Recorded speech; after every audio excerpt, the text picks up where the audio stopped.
Hello everyone, welcome to Learn the Concept. This is the first in a series of sessions where we will be using the R language to study managerial statistics. So without wasting further time, let's go into the first lesson, which is the basic lessons of measures of central tendency and dispersion. So central tendency and dispersion are used to study the distribution of any data that we are working with. When we say central tendency, we basically mean one such number which can describe or which can act as a representative of the entire data set. So we are all aware of the very basic, measures of central tendency in our daily life. For example, average, right?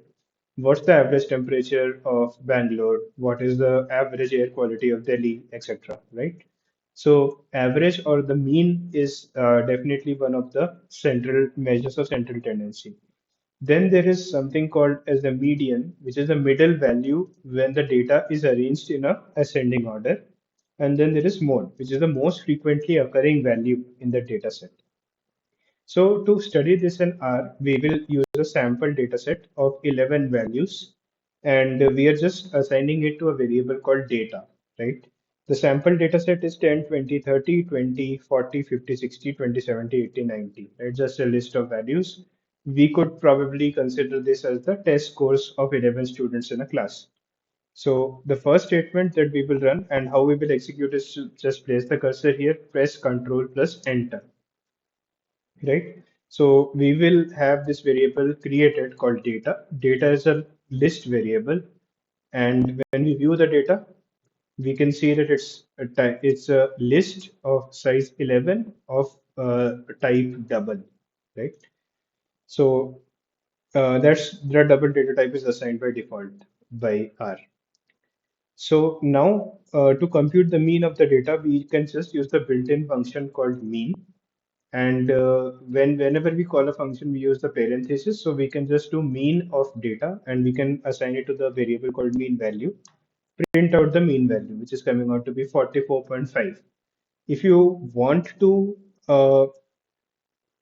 kind of see the validity of this, although it is not required, but if you do want to see, we can use the definition of the mean, which is the sum of all the values divided by the number of observations, right? So we can just manually sum up all the values, right? 10 plus 20 plus 30 plus 20 plus 40 plus 50 plus 60 plus 20 plus 70 plus 80 plus 90, right? And we know that there are 11 observations. So we get 44.545, which is exact value given by the built-in function also. Coming to the median, so median of the data, we can use the built-in function median. We can print out the median, it's coming out to be 40. We can validate it by just arranging the data in the ascending order, which I've already done for you as a comment here. So the data is now arranged in an ascending order, and we can see that the value which divides the data into two equal sets, so five elements higher than that and five elements lower than that is 40, right? Which is our median value. So this 40 is also called as the 50th percentile because 50% of the data lies below this value, right? So the concept of percentile is also important to understand. Percentile, so when we say nth percentile, the nth percentile of a data set is the value below which n% of the data lies. So when we say 50th percentile, it's the value below which 50% of the data lies, and that is 40 in our case. We could also do the mode, but for mode, there is no direct function available, right? So mode of the data is the most frequently occurring element of the data, right? To compute the mode, this is the function that we have to use, or this is a statement that we have to use. It looks quite large, but let me break it down for you, right? It's not that complex. So the first we will do is we will do table of data, right? So table of data is nothing but a cross tab, right? It's a frequency tabulation. So frequency tabulation meaning that it will give you that what are the elements in the data set and by in what frequency do they appear. So for example, here, except for 20, which appear three times, all the other variables, 10, 30, 40, they appear one time each. So now what we having known this, we already know that the mode is going to be 20 here. So we somehow need to select this 20, right? So what we will do, we will sort this table, right? So we will sort this table in a decreasing order, right? So we can write decreasing equal to true. And when we do that, we see that 20 is coming out to be the first element here, right? So we could select the first element here. So we will get 20 and 3 both, but we do not need everything. So we just need 20. We do not need the 3 value. So we can just select the names from here, right? And we will get our value which we need, which is 20, right? Which is exactly what is happening here as well in the original statement.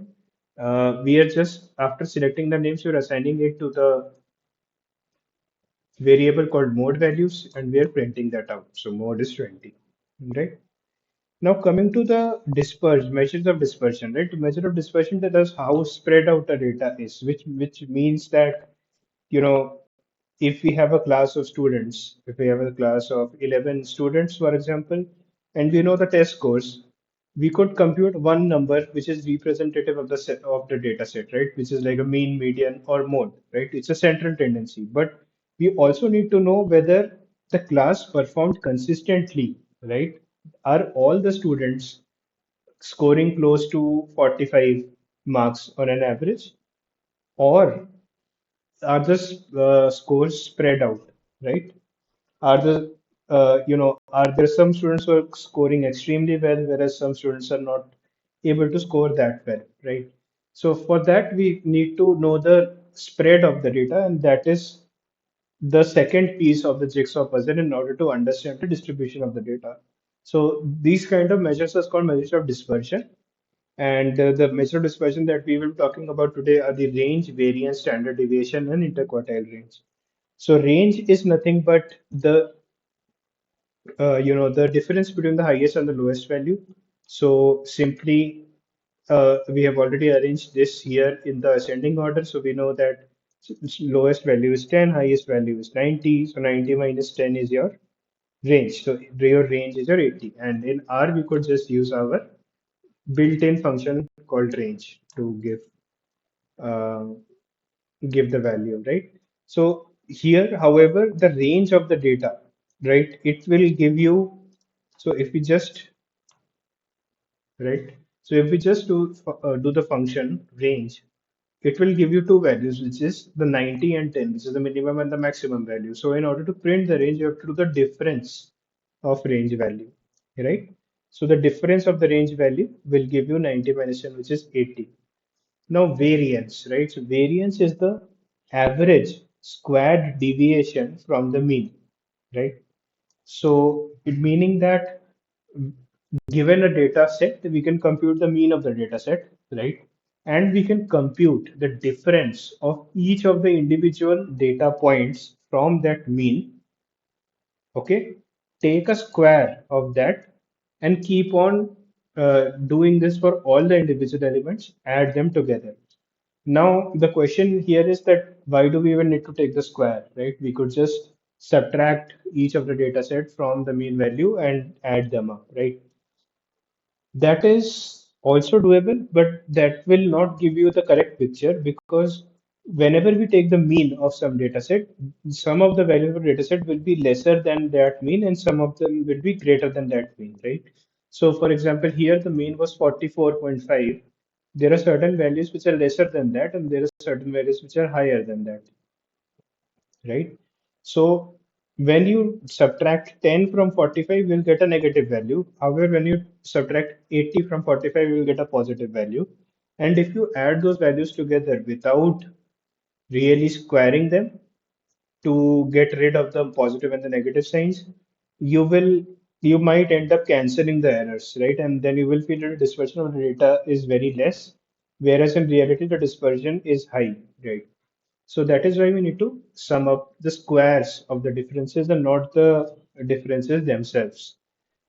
So that exactly is what is the measure called variance, but variance has a drawback, right? Variance, the unit of variance is the square of the original unit, right? So, for example, if we are measuring the heights of students in centimeters, then the variance would be in centimeters squared, which is a measure of area and not really the height, right? So it's difficult to interpret, and hence a more better way of representing that is to take the square root of the variance and come back to something called as a standard deviation, which is in the same unit as that of the variance, right? So for variance and standard deviation, there is existing functions in R called var and standard deviation, pretty much the same statements. You can just call the function directly. So we get the variance of 747, standard deviation 27.3. Interquartile range. Interquartile range is nothing but the difference between the 75th and the 25th percentiles of the data. We discussed the concept of percentiles before, and that IQR is a function available in R. You will get the value of 45 as the interquartile range. Now, you can, so these are all the ways, all the different central tendency and dispersion measures. We can also represent that, like represent a distribution of a data set using uh, things like the histograms and box plots, right? So histograms is nothing but a frequency distribution chart, right? So when we do a histogram, we can see that the data is divided into bins of 20, and between 0 to 20, out of the 11 values in total, between 0 and 20, there are four values. Between 20 and 40, there are two values. 4 plus 2, 6, plus 2, 8, plus 2, 10, plus 1, 11, right? So one value between 80 and 100 exists. There are two values each between 20 and 40, 40 to 60, and 60 to 80. And between 0 to 20, there are four values. Similarly, we can do something called a box plot, which is also called a whisker plot or a 5-point plot, which represents five values, right? So this orange box is the interquartile range, which is the range between the 25th percentile and the 75th percentile. This bold line in between is the median or the 50th percentile. And then there is the mean value and the max value as well. So this concludes our first session on the measures of central tendency and dispersion. Hope you found it interesting. Stay tuned for the further videos in this series.